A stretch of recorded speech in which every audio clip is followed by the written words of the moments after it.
Welcome to Otaku no Video. Thanks again for joining me.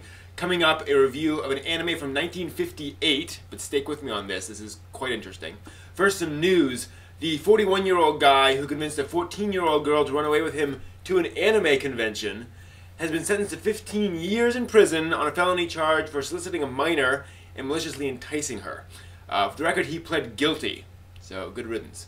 In happier news, Makoto Shinkai, who created Voices of a Distant Star, plays Promise in Our Early Days in 5 centimeters per second, he's announced his next project. It'll be about a cheerful and spirited girl struggling to overcome some loss, and it'll be his longest work to date. Of course, as soon as it came out, folks started complaining that, oh, he's just retreading his own material. They don't seem to complain when Miyazaki does that or Mamoru Oshii does that, but maybe that's just me, I don't know. Actually, an anime announcement as well.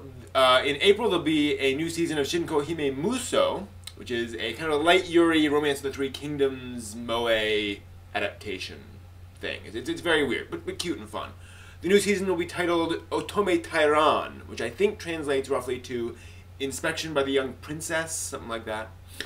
Finally, if you're a fan of the Japanese rock band POLYSICS, they did themes for Sergeant Frog and Moyashiman. They're coming to the US for a tour. Yes, United States of America. I posted the tour dates on the Otaku no Video blog. That's otakunovideo.net/blog. They'll be in California, Arizona, Texas, Illinois, Michigan, Ohio, New York, Massachusetts, and Washington, D.C. That'll be in January and February. And again, the dates are up on the blog. So if you have a hankering for some J-rock in the new year, there you go. And welcome back. I'm surprised you're still with me for this. Yes, this is a review of an anime from 1958. It's a movie called The Legend of the White Serpent. It actually has a couple different titles. It was called, I think, Panda and the White Snake when it was released over here, like in 1960, 61, something like that. It was also called, like, Story of the White Snake. A bunch of different variations on the title. Now, this was made back, this was before Astro Boy, so anime really didn't exist as a style yet. In fact, I would say this isn't really an anime film. It's a Japanese animated film. And I'll explain why in a bit, but this was made by Toei Animation, T-O-E-I, who've been a very influential studio ever since. They're still in operation. They're animating One Piece right now. They were founded actually a few years before this in an attempt to make kind of Walt Disney style movies in Japan. And they were going to just do fairy tale movies, you know, animated movies in Japan. And they did a couple others before this, and this was one where they really poured a lot of money into it, spent a lot of time on it. They hired a lot of animators on it. In fact, one of the animators was Rentaro, who go and check out his entry on AnimeNewsNetwork.com. I mean, he's done huge amounts of stuff. He's still working today. And so this was a high-budget story, but it's a fairy tale story. It's actually Chinese, traditional Chinese fairy tale. Basically, this young boy he adopts this snake as a pet, and the adults around him say, oh, you can't have a snake as a pet, you gotta let it go. So he lets it go and you know, just separates from it. And then it's never quite clear whether the snake gets powers or has powers or what, but the serpent returns years later when the boy's grown up, and transforms itself into a beautiful young woman to reunite with him. And then there's this sort of shaman character who gets between them, wants the serpent to go away because it's a magical thing, and typical things getting in the way of the lovers, and they're cute sidekick animals and such.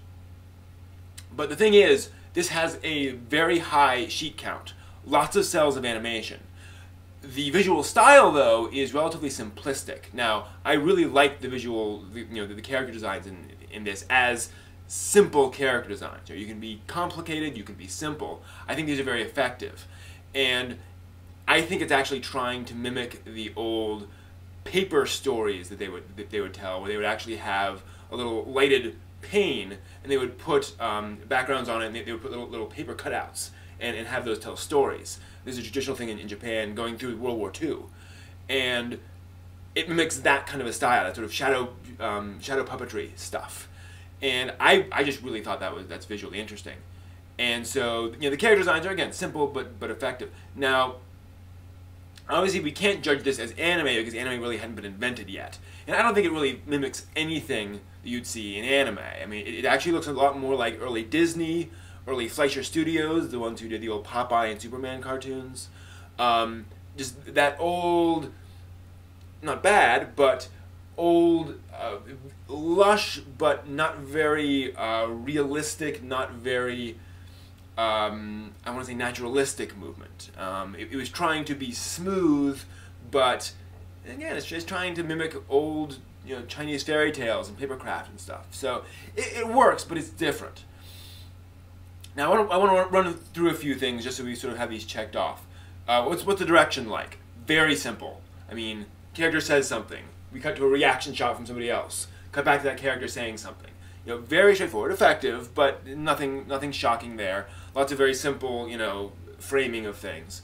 The characters are very much fairy tale, simple characters. You have the sort of noble hero. The serpent girl you're not quite sure whether she's evil or not for a while. So there's something kind of complex there. But it's basically a Cinderella type story. Not in terms of the plot, but again, very simple characters. Voice acting, again, hard to judge because this was made at a time when there really wasn't they didn't have decades worth of dozens of anime voice actors to call on. So the voice acting is, in my opinion, kind of mediocre. It's okay, there's nothing really bad about it, but a lot of the stuff is just pretty wooden acting, which again is fine for the time. Music is trying to mimic old Chinese music, with some big orchestral pieces, but it's not particularly memorable, it just kind of is. And overall, there are two reasons to watch this film. One is the visual style. One thing they did that's really good with the visual style is that the backgrounds try to mimic those beautiful old Chinese watercolor paintings and things like that. So there's this very abstract but beautiful style to it.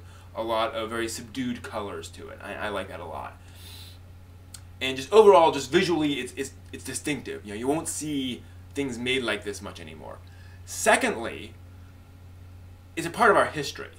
Hayao Miyazaki has said that he was originally going to be a manga artist, but when he saw this movie, and actually a Russian film called The Snow Queen, when he saw these two movies, he decided, I want to be an animator. I'm going to make anime from now on.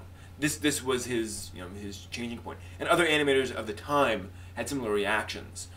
And this was one of those films that sort of built up an anime, I want to say, industry enough so that there were animators, so that when Astro Boy and Gigantor and other things like that came along, there were folks who knew how to do it. And having movies where they actually had a budget to do it, provided that basic skill set. So this is a very important film in a lot of ways. It's very hard to find. I'm going to try putting links to it on otakunovideo.net. I found a copy of it online that you can download. And hopefully you can find it. I'll keep it up there as long as I can, because I think this is worth watching and worth being aware of. It's just kind of amazing that it's out there.